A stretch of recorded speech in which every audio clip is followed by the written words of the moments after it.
All right, first of all, thank you very much for being here. When I saw that I'm competing with Path to Chrome, I honestly thought I'm going to be talking to an empty room and recording cameras.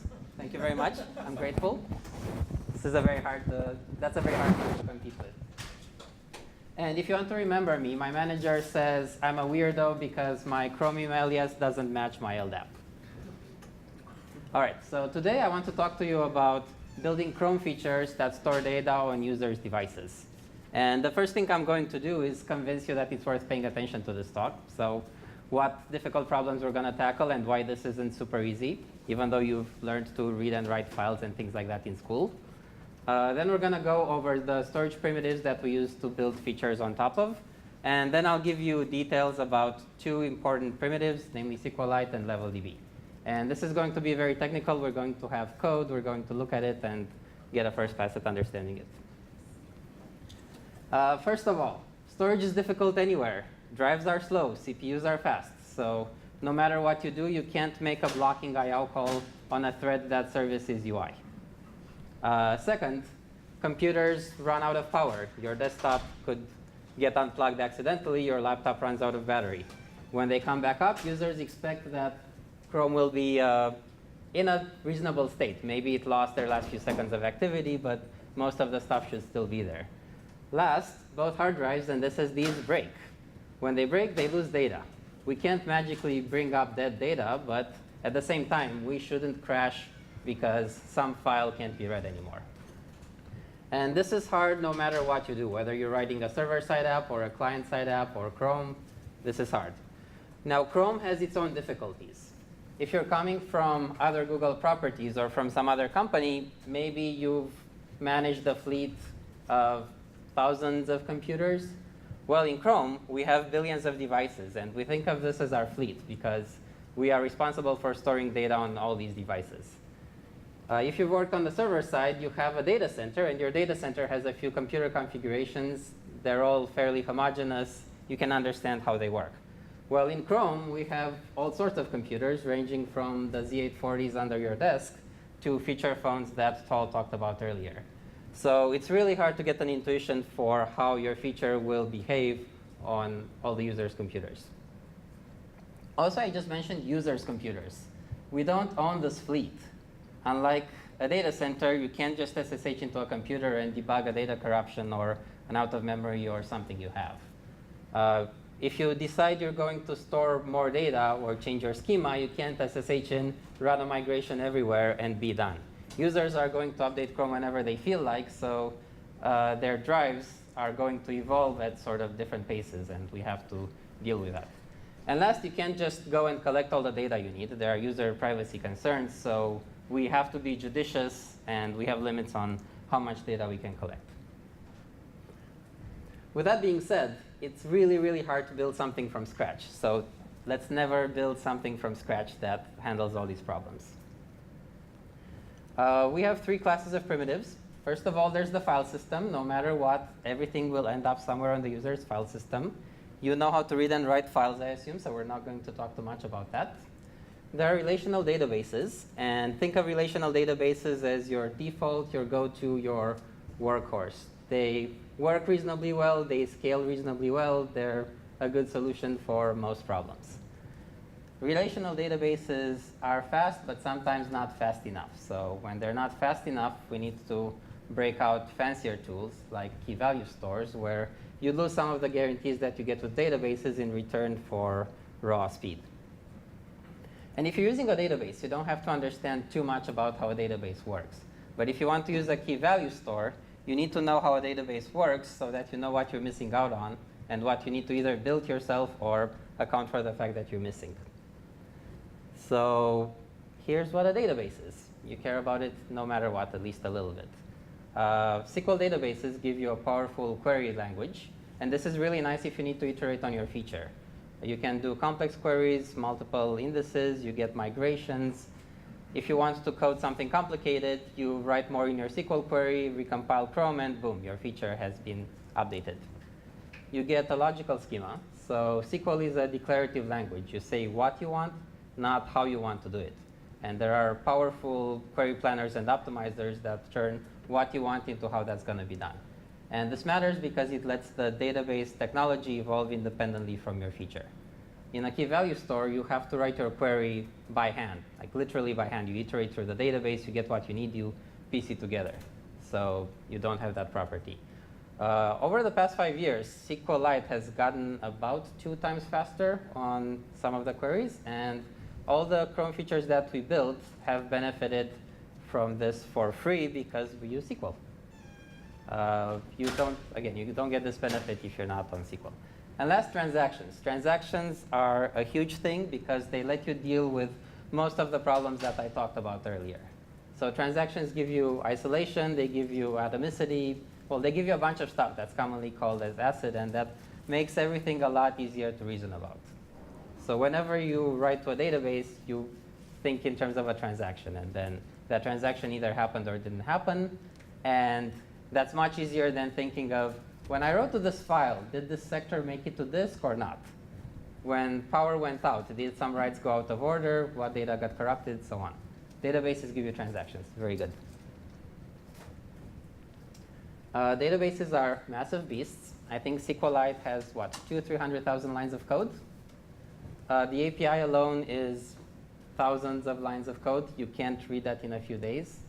There's a lot there. And there are many people that spend their entire lives just in one of these boxes, just improving one of these boxes.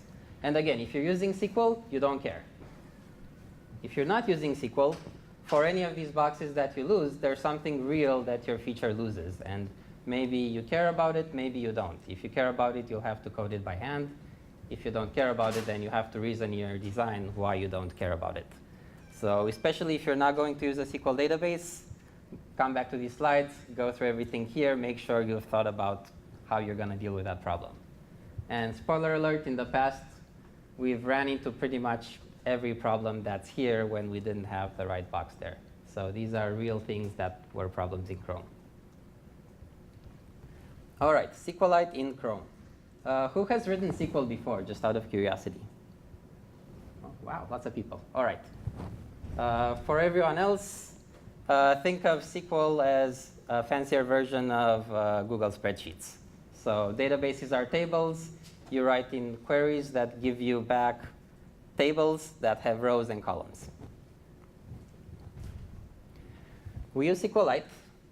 If you're coming from the server-side world, SQLite is slightly different from Postgres, MySQL, or Google SQL offerings in that it runs in process.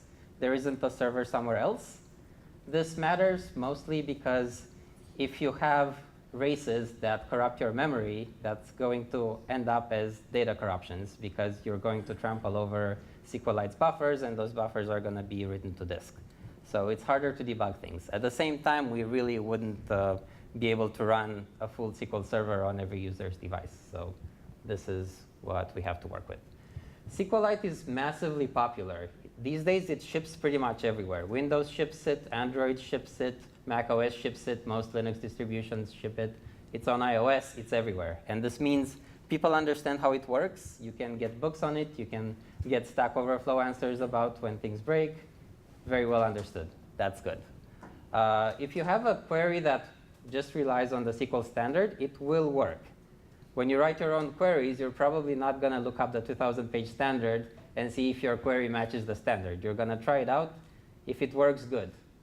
When you do that, make sure that you're testing with SQLite and make sure you're testing with the SQLite that we have in Chrome, because we cut out some features to save binary size, and it would be awful to design your feature and then when you're about to do your code review, have tests fail because, surprise, surprise, we don't implement that. Also, SQLite has, if you have used other SQL servers before, SQLite has this thing called type affinity, by far the biggest gotcha. If you're doing anything non-trivial, make sure you read the docs and understand how that works and why it matters. Last, you can find the source code in third-party SQLite. As I said, it's hundreds of thousands of lines of code, so you're probably not going to be able to read it. We have a lot of features built on top of SQL. So there are going to be a lot of examples. We are going to be talking about history today. So that's the code I'll be showing you. And SQLite on its own has a C API. It's fairly nice and well designed. People there are fairly thoughtful. But we use C++, it's much more high level, so we built a layer on top of that. And we ask that all Chrome features go through our layer. And all the samples I'm going to show you today focus on how to use that layer. We use one database per feature. The best thing about this is that you don't have to reason about what happens to other features if your database file gets corrupted. You figure out how you recover from that, and it's your plan. You migrate your database independently of everyone else and mostly live in your own world. Each database has a meta table, and this is something we've implemented in SQL. And the main point of this is to get versioning. So it helps you version your schema. So even though not all features use it, you will and should use it in new features.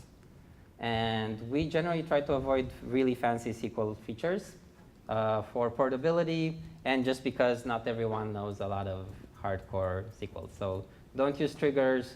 Don't use anything that's too hard. Concepts in our layers. When you open a database, you'll get a connection back. You will then prepare a statement, which lets you execute a bunch of SQL, plug in parameters, get out results. If you're not OK with a default model where every statement is in a transaction, you're going to use the transaction helper object. And that's kind of like a unique pointer for transactions where it makes sure that if you've opened a transaction, it's going to close when you go out of scope. So you don't leave dangling transactions in the database. And last, the meta table class is going to help you use the meta table functionality we have. Let's look at code. I don't know about you, but when I read sample code, it generally takes me a few passes. You're not going to get everything here. I don't expect you to do that, but I want us to do the first pass together. So I point out what I think is tricky, and so that when you have to implement something, you're closer to getting it done. You've already done the first pass. So this has a massive blob of SQL in a string. That massive blob of SQL creates a table. So it's part of setting up a database schema. And you'll see that we're running it by saying db execute. This is for one-time statements, so something that will only run once in the lifetime of Chrome. So it's good for database setup and schema migrations. Another example of pretty much the same thing. This time we're creating indices. So when you create a SQL schema, you have a bunch of tables and a bunch of indices. Next, we're going to go over prepared statements. So when you read and write from the database, you're probably going to run the same query multiple times. In that case, if you don't use what I'm just about to show you here, SQLite is going to parse the query every time, build a tree, figure out how to run it, so run the query planner and optimizer, and then execute the query. You can bypass most of these steps by using something called a query cache. And the idea there is that the first time Chrome tries to execute a statement, it's going to do everything, and then it's going to get an object from SQLite that has most of the work saved. So next time when you get a cached statement, it's going to be pre-processed. The planner has already run. The optimizer has already run. So it just goes straight to executing. And what is it? Get cache statement gets you that statement from the cache. And SQL from here is a macro helper that builds a cache key based on the current location in the source code. So this is a very easy way to make sure that your queries have unique keys. Next up, if you look after the SQL statement instruction, you see where we pass data into the parameters. So this query has two parameters, the question marks at the end of the string. And when you cache a query, you want to cache it without parameters built in. In most cases, if you try to build a query by string concatenation, you will have a SQL injection vulnerability, another reason not to do it. So whenever there's user input involved, whenever something changes, question marks, bind string, bind in, bind what you need to bind. Next up, reading data. This example looks fairly similar to the previous example. There's a get cache statement that gives you a statement. Except this time, we are actually going to look at what the statement returns. So this is a select. The previous one was an insert. So the step function goes through each row in the return data set. I mentioned that SQL returns tables. And then once you're focused on a row, you have column helpers. And there's column string, column int, column bool. And these give you the data from the columns.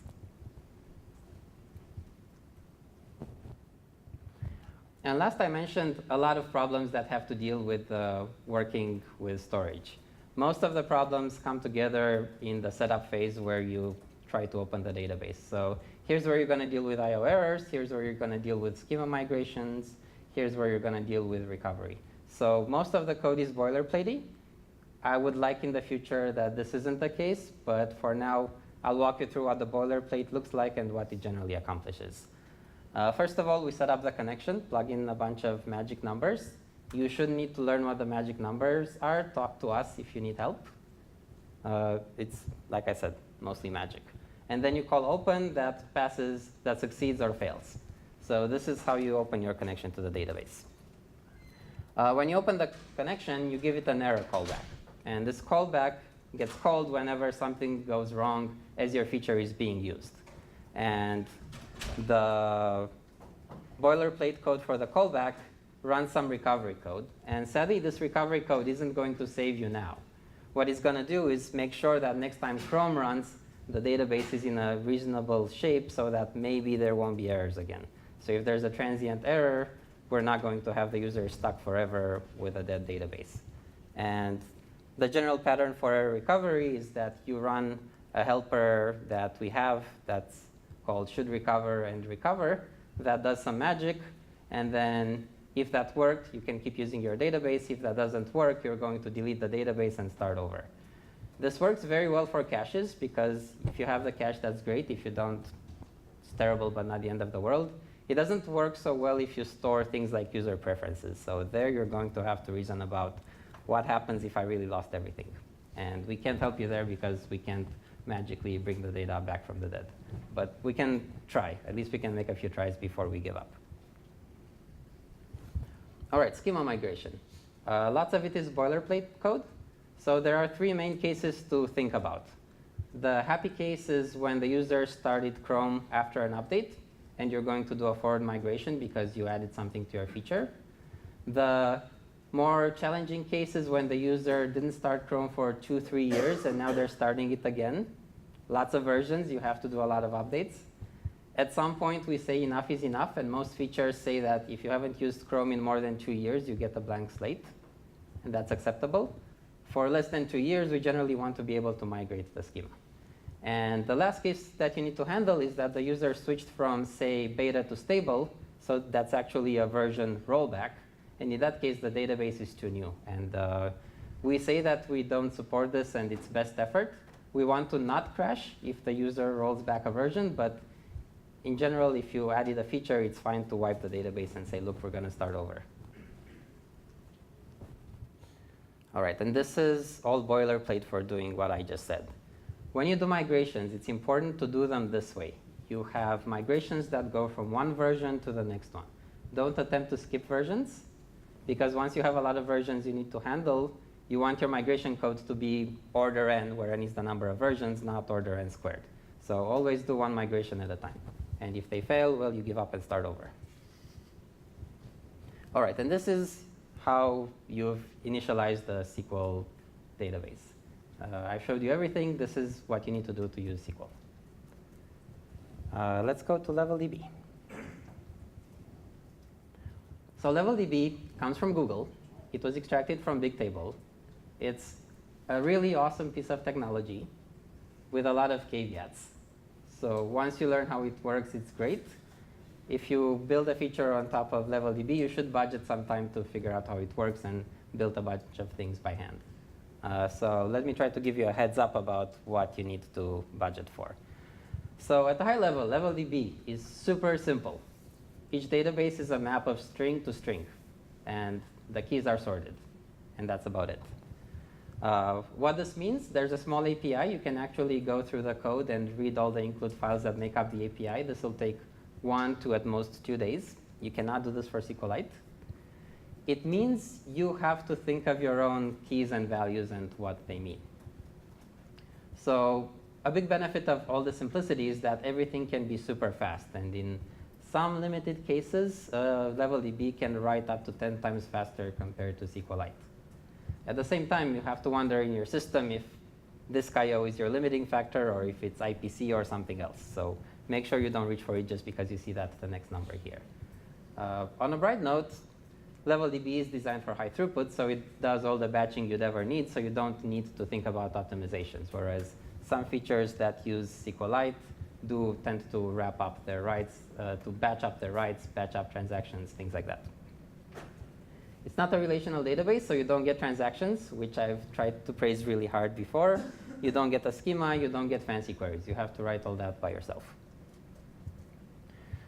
These are the operations you get in LevelDB, and this is a subset of the header. It's get, put, delete, and that's really it. LevelDB concepts. When you open a database, you get a DB object. You have a write batch, and this is as close as it gets to a transaction. You get to have multiple puts and deletes that will all either atomically succeed together or all fail. And then you have iterators that let you go over keys either in ascending or descending order. When you pass things to LevelDB, you either pass in std strings, which are essentially byte arrays, or you pass in something that's called a slice, and that's like a string view. And last, LevelDB has this concept of an environment, which wraps up all the file system logic. And we use these to tell LevelDB either write to a real file system or write to an in-memory file system. When you run Chrome in incognito, we don't want data making it to your disk because that's a privacy issue, so we give it memory environments. Also, when you're writing unit tests, if you can get away with a memory environment, your test is going to be much faster. LevelDB is not as mature as SQLite in terms of our usage of it. We have a growing number of abstractions, but it's nowhere nearly as polished as //SQL. So if you're building on top of it, look at these, but don't expect something as complete. We still use one database per feature. This gives you the same advantages that I talked about before, has some performance implications that I'll skip over. I mentioned you need to think about how you design your keys and values. And here's a snippet from IndexedDB's documentation. And you can see that a LevelDB key there has a bunch of components, and it's designed for extensibility. So this is the really hard thing when you do LevelDB. You have to design your keys thinking, what if I want to squeeze something else into this database a year from now or 2 years from now? For the same reason, values tend to be protocol buffers. Google Library, you can read about it internally, also lots of external documents, and it's a good way to add extensibility without having to do a full database migration. Code that uses LevelDB tends to be a lot simpler. We'll go through it fairly quickly. It tends to be interleaved with reading and writing protocol buffers, so that's what most of our samples have. Opening the database has a bunch of magic, exactly like in the SQLite case. And for SQLite, our SQL layer handles logging for you. So if a database produces an error, then we log that in metrics. And we had a metrics lecture today, but also you can go, if you're a Googler, and read analytics about how your feature is doing and how many errors you have and things like that. LevelDB doesn't have that, so you have to do it by hand. Really important when you're trying to figure out why half of your users can't get their saved data back. Error handling is a lot simpler. Opening the database succeeds or fails. If it fails, we drop the whole database and start over. This is an example of key formatting. It's mostly string manipulation. When you write a feature, you will have functions that serialize and deserialize keys. And this is how you write to a LevelDB. Most of the code there is putting together a protobuf and serializing it to a string, and then put does the actual database write. This is how you iterate on LevelDB. It's a lot like iterating over a hash map in C++. You get an iterator, you increment it until it's done. This is how you use write batches. So you can use multiple operations. In this case, multiple deletes. They will all succeed or fail at the same time. And that's about it. Thank you.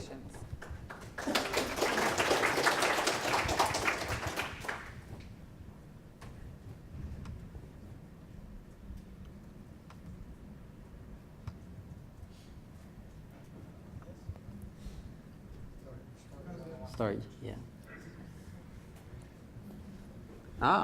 Very cool question. How do we store and secure user-provided passwords? So this goes over a couple of things. It goes over storage and security, and we have a couple of answers depending on your platform.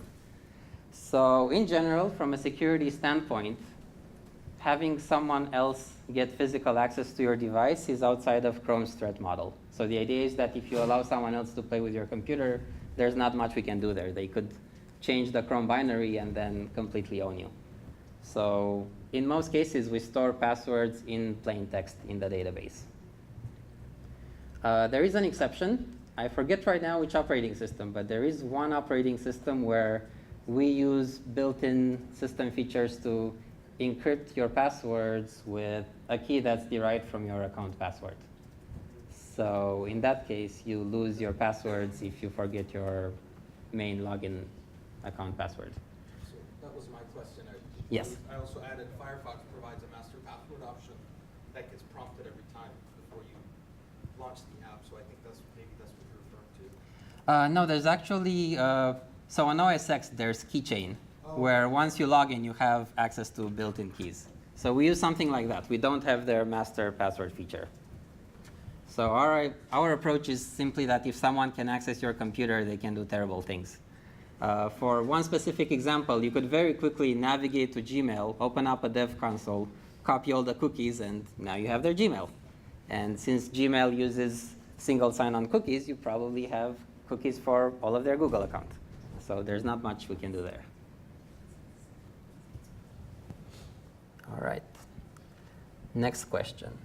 How to avoid races while using LevelDB? Great question. And I'm going to expand on this a bit and cover it for both SQL and LevelDB. So SQLite has built options that decide how thread-safe you want it to be. We currently use the most thread-safe option, which means you can use any SQL database from multiple threads at the same time, and it's fine. LevelDB has built-in concurrency, and it's by default has full thread safety. So you can read and write from multiple threads to the same database, and it's just fine. You can't use multiple threads to write to the same write batch. That doesn't work. But same database, reads, writes, everything works just fine.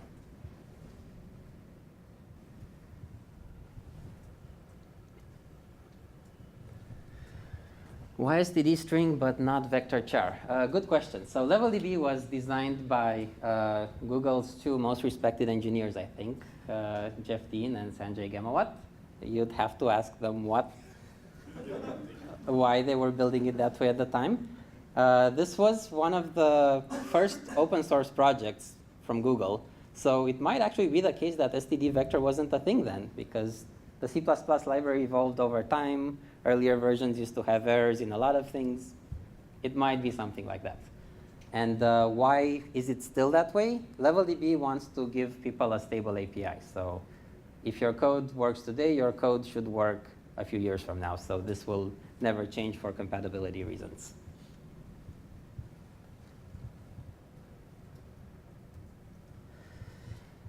Do we have encryption out of the box, or does each feature have to provide its own encryption? We do not provide encryption out of the box. You should talk to security folks if you're thinking of providing encryption. There should be a very good reason for that. Given Chrome's threat model, you will most likely burn the user's battery for no extra actual security.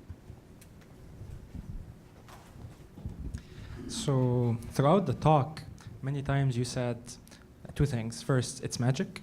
And second, if it doesn't work, we delete the database.